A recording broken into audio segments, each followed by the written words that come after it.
Hello and welcome to my channel. I am Zodiac Bandit, and today we're going to be talking about when and where Campaign 4 should be set. Now, I don't know if there's going to be spoilers or not because I'm just going to be free-flowing with my thoughts, but just in case, spoilers for Campaigns 1, 2, and 3 because they might come up, but who knows. So, just spoiler warning before we get truly into the video. So at the end of Campaign 3, Exandria was still around, so I do really believe that the next campaign will be set in Exandria. There was a bit of a talk about if Exandria would be the, next campaign's location. They might switch worlds or do something else, but I don't think that's going to happen. And a lot of people thought that Matt was going to use his new campaign setting for Daggerheart, known as Umbra, for his next, setting for Campaign 4, but he announced during his fireside chat recently that he was going to be doing that as a mini-series. So I don't believe that that is going to be the case. So Exandria is still on the table and is likely going to be where it is. I mean, everyone's excited to see what the world is going to look like now after the events of Campaign 3. So realistically, it just makes sense to stick it in Exandria again. But the when and the location is the big thing. When and where is it going to be set? And a lot of people have, I don't want to say two minds about it, but realistically, there's two minds for both of these ideas. So I'm going to talk about the when first because that really informs the where. So a lot of people want it to be either relatively close to the end of Campaign 3, maybe like 25 years later, 30 years later, something like that, be similar to the other jumps. That way we can see Exandria change after the events of Campaign 3. We can see the beginnings of that change instead of being 1,000 years in the future or whatever, and we having to see much more change after that. We get to see the end of the change, and now we're stuck in where we are as this is the new Exandria. So a lot of people want to see that time frame where it is beginning to change, and they want to see the gods sort of become mortal again and sort of awaken. A lot of people have been saying that stuff would be a lot of fun to see, and I agree. The other aspect is to, again, skip thousands or many hundreds of years later into the future and skip all of that, where we get to see a new Exandria where the gods effectively aren't there anymore, depending on if they can reincarnate or not. And maybe they can, but we've sort of gotten used to that cycle by now, and we're hundreds of years later, thousands of years later maybe, and technology's advanced because now a lot of Aoromatons are walking around, Aor is fully explored, stuff like that. And the rudest races are all now on Exandria. So we've gotten a lot more technology and a lot more sciences and even different types of magic now present on Exandria. So Exandria has now changed into many other forms that it could take, hundreds if not thousands of years later from the end of Campaign 3.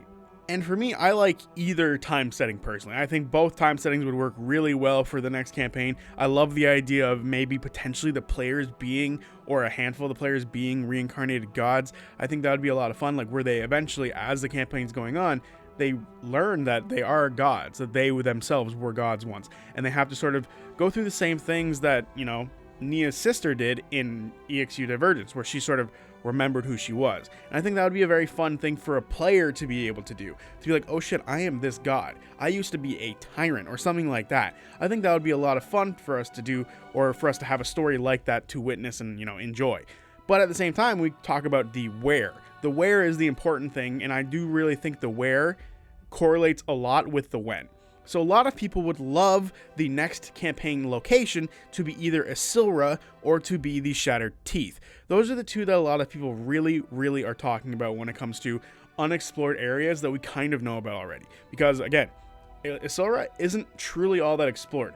We've seen a handful of places from it, but not too many. The continent isn't fully explored as far as covering it within a campaign. We've gotten Tal'Dorei, we've gotten Wildmount, and we've gotten Marquette now. It's time for us to explore Isilra or a different location that Matt has come up with since, the end of the campaign, or has always been there, just they didn't know about it yet. So realistically, Isilra is a top, location that people would want to see because it isn't explored. It would be really fun for an entire story to be based around exploring Isilra, and the same goes for the Shattered Teeth. For an entire story to be set around this area would be so much fun, and I don't think it would be too much of a stretch for the game to be set in an idea of someone wants to map it out. So that's why they go to both locations, right? Half the story is set in Isilra, the other half is set in the Shattered Teeth, and it's not just one long story of, exploring one location, because a lot of people don't want one long continuous story. It's multiple stories spread across the Shattered Teeth and Asilra, which I think would be a lot of fun and would be really cool to have like a big explorative narrative going on, which I think could be really fun and realistically means that they wouldn't have to be as long as a campaign. I know some people were thinking that a shorter campaign might be good for Critical Role at this point, to not have a 3-year long campaign, maybe a year and a half, 2 years maybe, who knows. And a story like this where it's just about exploring and mapping out a location could easily be a shorter one, which would be a lot of fun for a lot of people. Now, the reason I say the when and the where are sort of connected, in my opinion, is because if it is going to be sent like 1,000 years into the future where that's the next campaign, I find it really hard to believe that no one has explored Asilra and the Shattered Teeth, especially with all the magical people who are around and, you know, certain characters who would still be around during that time frame, the, you know, 1,000 years of time frame. To me, it just seems very unrealistic that they're not traveling around the Shattered Teeth. Characters like Ford and Jester, who are strong enough to handle themselves, not going into the Shattered Teeth just doesn't feel right to me. I feel like within the next, 50, 60 years, people are going to explore these unexplored areas. And for me, again, I find it really hard to not accept the fact that that hasn't happened if they go to 1,000 years in the future and suddenly we're exploring the Shattered Teeth. You're telling me it's been 1,000 years since the end of Campaign 3 and no one has explored this area that a bunch of people would love to explore? I find it a little hard to believe personally, especially because there's 3 strong groups now in Exandria that can easily explore the Shattered Teeth. So for me, if we're going to explore the Shattered Teeth and Asilra, it has to be something that's set closer to the end of Campaign 3. Like I said, within 50 years is the only way for me to rationally be like, this makes sense that no one explored it yet. Because we're still figuring stuff out from the gods sort of leaving, and we're trying to, still figure out the world with the Ruidusborn, or not Ruidusborn, the Ruidus races, and other stuff like that, the Aormatons. So for me, it has to be set within that time frame for them to want to explore it, and it makes sense for it to not have been explored yet. So then, that covers the setting of within 100 years. What about past that? Where if they're going to set Campaign 3 in past 100 years, into 200 to 1,000 years later, where should it be set? This is where I think stuff gets really interesting for me personally. Because if this is going to be the case, where they're not going to be, exploring Asilra and the Shattered Teeth in the next campaign because they're thousands of years in the future, and it's been explored already, we don't need to worry about it, where should it be set? Realistically, I think it would be a lot of fun for the game to be set in either Wildemount or Tal'Dorei again. Why? Because there's going to be a lot of technological advancements in that 1,000 years. So it's going to be a completely different world from the one that we've seen before. So for us to go back to the locations that we've been to already, immediately Whitestone sticks out to like at the top of my head, with Percy and his family just evolving it, especially with Aormatons who might move in, or even the Ruidus races who moved in already. I think it'd be a lot of fun for us to see the expansion of that city and other cities around the world. I don't think every city needs to evolve, like this around the world. Only select cities become like super steampunk like, or super advanced like Aor or Avalier. And I think what's even interesting about talking about Aor and Avalier is Aor was much more like technology based than Avalier was. Avalier still had that mysticism to it, where it was still very magical, whereas Aor didn't feel like it, right? It was very squared off, city like, where the other one still had like waterfalls and rainbows and stuff like that, right? So I feel like that stuff could be happening again within 1,000 years. And it could be like, you have a location like Avalier, which is advanced, but it's also advanced with magic. Whereas, and yes, Aor did advance with magic, but it was seemingly more technology-based, if I'm making sense. So for me, that sort of thing would be really cool to see within, Tal'Dorei. For them to go back to Tal'Dorei, and one city is really magically advanced, and the other city is, like, really technology advanced, which I think would be a lot of fun. But then to sort of piggyback off of that, I think if they were going to do a jump into the future like this, at like 1,000 years later, a new continent wouldn't be a bad idea either, because it means we have zero chance of being anywhere we've already been before, meeting characters who are around, who are still around even 1,000 years later, because some characters are going to be around still within that 1,000-year gap. So realistically, it would be a good idea for them to just make a new continent. And Matt has hinted at this before. Now, I did hear some people also suggest, and I have read it a couple times in my own comments, an underwater campaign would be sick. So just putting that out there as well. An underwater campaign could be set when the fuck ever. Because truly the ocean, even in our own world, is like one of the most unexplored things. It is the most unexplored thing in our own world. So I would imagine much is the same for Exandria. So it'd be really cool for that to happen as well. So yeah, if we're going to be within 100 years, that's when you could do the Shattered Teeth and Isilra sort of exploration arc or campaign.